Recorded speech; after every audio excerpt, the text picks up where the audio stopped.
नमस्कार, प्रणाम। मैं अजय साहनी स्टार आप सभी का पुनः एक बार हार्दिक स्वागत, अभिनंदन अभिनंदन अभिनंदन करता हूं।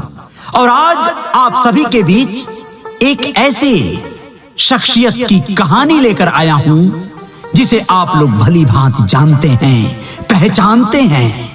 आप लोगों को ज्ञात होगा एक ऐसे सूरमा के बारे में जिन्होंने राजनीतिक अखाड़े में अपने आप को किस तरह से सुरक्षित रखते हुए अपने सफर को जारी रखा और सदैव निषाद समाज के सिर को ऊंचा रखा और सर्व समाज के हित में सकारात्मक कार्य करते रहे। जी हां दोस्तों, मैं बात कर रहा हूं रुद्रपुर विधानसभा 336 के माननीय विधायक, वर्तमान में उत्तर प्रदेश शासन में माननीय मंत्री, पशुधन व दुग्ध मंत्रालय, मत्स्य मिनिस्ट्री के मंत्री श्री जयप्रकाश निषाद का मैं बात कर रहा हूं। एक ऐसी हस्ती का जिन्होंने बहुत छोटे से प्रकल्प से स्वयं को इस स्थान तक लाने में कितनी कवायद किया होगा, कितनी मशक्कत किया होगा। इनके समर्थकों ने कितने पसीने बहाए होंगे, कितनी मेहनत किया होगा। इन सब की आज दास्तान आप सभी के समक्ष प्रस्तुत है। दोस्तों, आप लोगों को बताएं कि निषादों के नेता के रूप में श्री जयप्रकाश निषाद को देवरिया जनपद के सर्वमान्य नेता के रूप में 3 दशकों से जाना और पहचाना जाता है। जयप्रकाश निषाद को योगी आदित्यनाथ की सरकार ने पार्टी के प्रति समर्पण और निषादों के नेता के रूप में जाने जाने के चलते ही सरकार में राज्य मंत्री के पद से उन्हें नवाजा। आरएसएस के गतिविधियों में शामिल रहने के साथ ही संगठन को मजबूत करने में भी श्री जयप्रकाश निषाद ने योगदान दिया है। 3 बार जिला संयोजक और 2 बार जिला अध्यक्ष का दायित्व संभाल कर अपने राजनीतिक कौशल का लोहा भी इन्होंने मनवाया है। क्षेत्र के ग्राम सभा लक्ष्मीपुर निवासी 57 वर्षीय श्री निषाद 2017 के चुनाव में मोदी सरकार में रिकॉर्ड मतों से विजयी हुए। भाजपा से 1989 में राम मंदिर आंदोलन से जुड़ गए। इस दौरान उन्हें 1 माह तक बस्ती में जेल की हवा खानी पड़ी। 1991 के राम लहर में भाजपा के टिकट पर निषादों और सवर्ण वोटों के बदौलत पहली बार विधायक बने। 1993 के विधानसभा चुनाव में समाजवादी पार्टी और बहुजन समाज पार्टी गठबंधन की लहर में वे एक बार हार गए। 1996 में एक बार पुनः जीत का परचम लहराया। हालांकि उसके बाद 15 साल तक रुद्रपुर में भारतीय जनता पार्टी जीत से दूर रही। 7वीं बार के प्रयास में उन्हें कामयाबी फिर से मिली। जिलाध्यक्ष रहने के दौरान ही 2014 के लोकसभा चुनाव में भारतीय जनता पार्टी ने जनपद की 3 संसदीय सीटों पर जीत दर्ज कराई थी, जिससे प्रभावित होकर नेतृत्व ने 10 दिसंबर 2014 को संगठन में प्रदेश मंत्री का दायित्व सौंपा। खास बात यह रही कि राजनीतिक सफर के शुरुआत से लेकर आज तक उन्होंने कभी दल नहीं बदला। अब आप सभी को अवगत कराते हैं श्री जयप्रकाश निषाद जी के द्वारा रुद्रपुर विधानसभा में विगत 5 वर्षों में जो कार्य कराए गए उसकी एक संक्षिप्त जानकारियों से। आप लोगों को जानना जरूरी है कि आपके वर्तमान विधायक ने, आपके माननीय मंत्री ने आखिर क्या किया जिसकी सूचना आप सबको नहीं मिली। तो फिर आप लोगों के बीच में यह पुस्तक जो गई है अभी उनके कार्य का ब्यौरा प्रस्तुत कर रही है। आप लोग समझिए, मैं स्पष्ट रूप से आप लोगों से कहना चाहता हूं, सभी मतदाताओं, सभी सम्मानित माताओं, बहनों, दोस्तों, साथियों, सभी से कहना चाहता हूं कि रुद्रपुर विधानसभा 336 में सिर्फ और सिर्फ एक प्रकाश होना चाहिए और वो है जयप्रकाश। जी हाँ, रुद्रपुर में जेपी और यूपी में बीजेपी, यही अलग घर घर जगनी चाहिए। मोदी सरकार जिस तरह से देश में सुखद कार्य कर रही है, शानदार सेवाएं देते हुए देश के हित में जो निर्णय ले रही है, वैसा ही निर्णय यहाँ विगत 5 वर्षों में माननीय योगी जी की सरकार ने लिया है। उस सरकार में वर्तमान में मंत्री रहते हुए, रुद्रपुर विधानसभा के विधायक रहते हुए श्री जयप्रकाश निषाद जी क्या कहते हैं, आइए आप सबको इस बात से अवगत कराते हैं। सोच ईमानदार, काम दमदार, इस बार फिर से भाजपा सरकार। विधानसभा क्षेत्र 336 रुद्रपुर जनपद देवरिया विकास के पथ पर अग्रसर। आप सभी को एक प्रस्तावना पढ़कर सुनाते हैं दोस्तों। प्रिय क्षेत्रवासियों, सादर प्रणाम। विधानसभा क्षेत्र 336 रुद्रपुर जनपद देवरिया, आप सब लोगों का आशीर्वाद तीसरी बार भारतीय जनता पार्टी का कार्यकर्ता होने के कारण रुद्रपुर विधानसभा क्षेत्र से वर्ष 1991, वर्ष 1996 और 2017 में मिला। आप सबके सहयोग से विधानसभा क्षेत्र रुद्रपुर के समुचित विकास एवं आप सबके मान सम्मान, स्वाभिमान की रक्षा, स्वयं शासन एवं स्वच्छ प्रशासन के साथ भारतीय जनता पार्टी की सरकार में रहते हुए सबका साथ, सबका विकास सर्वांगीण रूप से हो, इसके लिए मेरा सतत प्रयास जारी रहा है। अतः आपने जो हमें जिम्मेदारी एक जनसेवक के रूप में सौंपने का कार्य किया है, उसमें मेरे इस उत्तर प्रदेश सरकार के पूर्ण कार्यकाल में विधानसभा क्षेत्र रुद्रपुर में किए गए विकास कार्यों की उपलब्धियां इस प्रकार हैं। अब आप लोगों को बताना जरूरी है कि क्या उपलब्धियां हैं जो आपको जानने से रह गई। आप लोग जानिए कि आपने हमें वर्ष, ये कहना है माननीय श्री जयप्रकाश निषाद जी का, आपने हमें वर्ष 1991 में एवं वर्ष 1996 एवं वर्ष 2001 तक विधायक के रूप में अपना आशीर्वाद दिया।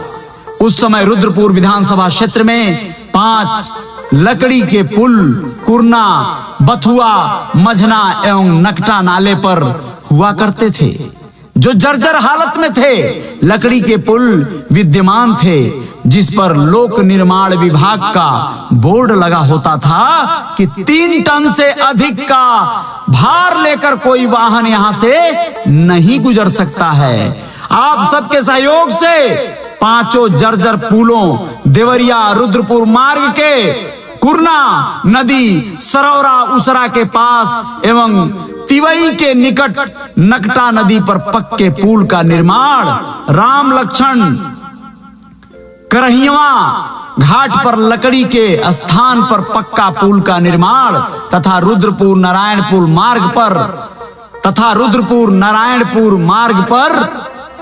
बथुआ नाला सिमरौना घाट पर लकड़ी के पुल के स्थान पर पक्के पुल का निर्माण एवं रुद्रपुर के पिड़रा मार्ग के मझना नाले पर पक्के पुल का निर्माण तथा गुर्रा नदी नारायणपुर घाट पर पक्के पुल का निर्माण तथा रुद्रपुर निबही मार्ग के मझना नाला ग्राम हड़ही के पास पक्के पुल का निर्माण तथा इतना ही नहीं है, करहकोल घाट राप्ती नदी के पुल के प्रस्ताव के साथ साथ वर्ष 2017 के कार्यकाल में मझना नाला ग्राम बिरवा के पास श्री शेर सिंह के घर के पास पक्के पुल का निर्माण, ग्राम सूर्यपुर झिरझिरवा घाट पर पक्के पुल का निर्माण, ग्राम पचलड़ी बैदा भगड़ा नाले पर पक्के पुल का निर्माण, ग्राम गाजीपुर भैसही मिसीडाड़ी के बीच बथुआ नाले पर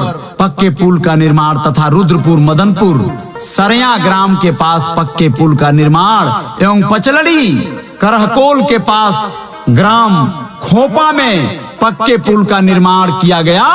पचलड़ी करकोल मार्ग पर भगड़ा नाला पर 2 पुल का निर्माण तथा नारायणपुर नगवा के मराठी नाला पर पुल का निर्माण कार्य कराया गया। जर्जर पुल क्षेत्र के विकास में बाधक न बने, इसके लिए आप सबके आशीर्वाद एवं सहयोग से पुलों का जाल बिछाने का कार्य किया गया।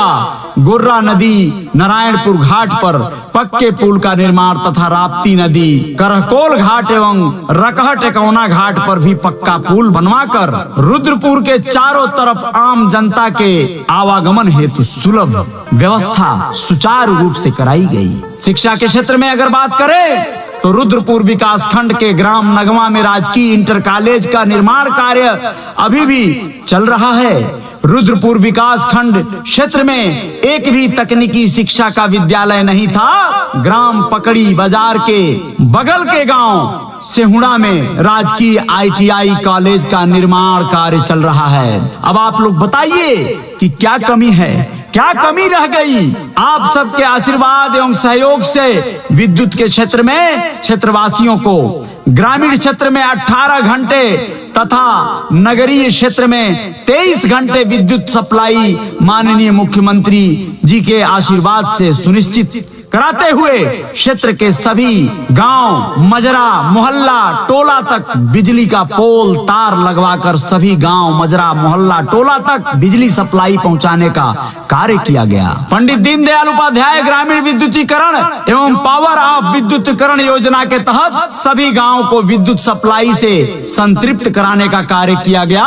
कभी रुद्रपुर विधानसभा क्षेत्र में केवल एक विद्युत सब स्टेशन हुआ करता था दोस्तों। आज रुद्रपुर विधानसभा में एक के स्थान पर 6 विद्युत सब स्टेशन विद्यमान हैं, जो निरंतर इस क्षेत्र में कार्य कर रहे हैं। वर्ष 1991 और वर्ष 1996 के कार्यकाल में पचलड़ी, पचरुखा, ग्राम पकड़ी बाजार, फतेहपुर, रनिहवा, उसरा बाजार का विद्युत सब स्टेशन बनवाकर आप सबकी सेवा में समर्पित करने का कार्य किया था। इस बार वर्ष 2017 में आपके आशीर्वाद के बाद रुद्रपुर विधानसभा में एक नया विद्युत सब स्टेशन मदनपुर मठिया तिवारी में बनवाकर आपकी सेवा में समर्पित करते हुए दूसरा राम लक्ष्मण के बगल में ग्राम सूरजपुर में नया बिजली घर बनवाने का कार्य शुरू किया गया है। आपको विद्युत की सप्लाई सही ढंग से मिले, ओवरलोडेड सप्लाई की समस्या से आप बच सके, आपको निजात मिल सके, इसके लिए ग्राम सूरजपुर का विद्युत सब स्टेशन का कार्य प्रगति पर है। सूरजपुर का विद्युत सब स्टेशन बनने के बाद से रुद्रपुर विधानसभा में अब कुल 7 विद्युत स्टेशन कार्य करने लगेंगे। अब आप लोग सोचिए कि यह विकास कार्य नहीं है तो आखिर क्या है? स्वास्थ्य के क्षेत्र में बात करें तो नया प्राथमिकी स्वास्थ्य केंद्र फतेहपुर तथा प्राथमिक स्वास्थ्य केंद्र लक्ष्मीपुर, नया प्राथमिक स्वास्थ्य केंद्र बनियानी एवं नया प्राथमिक स्वास्थ्य केंद्र सराव, पचलड़ी तथा मदनपुर के निर्माण कार्य के साथ साथ विस्तार कराकर तथा सामुदायिक स्वास्थ्य केंद्र रुद्रपुर में महिला प्रसूति कक्ष व अस्पताल का निर्माण एवं विस्तारीकरण करवाकर 50 बेड का कोविड वार्ड के विस्तारीकरण का शुभारंभ कराकर ऑक्सीजन प्लांट के साथ क्षेत्रीय जनता की सेवा में समर्पित किया गया। आप लोगों को बताते चले कि इसी प्रकार रुद्रपुर से बाईपास भभौली के मदनपुर मार्ग का उच्चीकरण एवं चौड़ीकरण 2 लेन सड़क तथा रुद्रपुर भभौली पूर्वी बाईपास होते हुए गौरी बाजार हाटा मार्ग 2 लेन सड़क पर नाली, पटरी एवं इंटरलॉकिंग सहित सड़क नव निर्माण तथा रुद्रपुर से गौरी बाजार मार्ग के ग्राम लक्ष्मीपुर चौराहा से सरहसबह तरैनी देवी भीरवा चौराहा मार्ग का नव निर्माण PMJSY से तथा रुद्रपुर पचलड़ी मार्ग के ग्राम पचलड़ी से पलिया सुल्तानी भुलौर मार्ग का नव निर्माण का कार्य PMJSY से तथा सराव बुजुर्ग से भेलौर मार्ग का नव निर्माण का कार्य PMJSI से एवं रुद्रपुर करहकोल मार्ग के लोक निर्माण विभाग सड़क पिड़रा से मांगा कोड़र होते हुए सतकोठवा मार्ग का नव निर्माण कार्य PMJSI से तथा बरहज मार्ग का उच्चीकरण, चौड़ीकरण एवं मार्ग को 2 लेन करने का कार्य पीएमजीएसवाई से आप सभी सम्मानित रुद्रपुर विधानसभा क्षेत्र की जनता के आशीर्वाद, स्नेह एवं सहयोग व मेरे विकास कार्य संपन्न कराए जाने पर आप लोगों का आभार प्रकट करता हूं। सादर पूर्वक धन्यवाद। आप सभी का सहयोग एवं आशीर्वाद का आकांक्षी आप सभी का जयप्रकाश निषाद, विधायक रुद्रपुर, राज्य मंत्री उत्तर प्रदेश शासन। दोस्तों, अभिभावकों, माताओं, बहनों, मैं अजय साहनी आप सभी लोगों से एक प्रश्न करता हूं कि क्या कोई भी जनता का प्रतिनिधि अपने कार्य के ब्यौरे को आप सब तक इस तरह से सार्वजनिक करते हुए अपने कार्य का लेखा जोखा, हिसाब किताब आपको शायद ही देता होगा। श्री जयप्रकाश निषाद जी आपके विधानसभा रुद्रपुर 336 से पुनः एक बार विधायक बनने हेतु बिल्कुल सुयोग्य और कर्मठ और सबसे बेहतर प्रत्याशी हैं। आप सभी लोग उन्हें भारी बहुमत से विजयी बनाइए और पुनः एक बार उत्तर प्रदेश में योगी आदित्यनाथ जी की सरकार बनाइए। दोस्तों, 2022 के चुनाव में आप सबको निर्णायक भूमिका का निर्वहन करना है। जय जयकार होगी।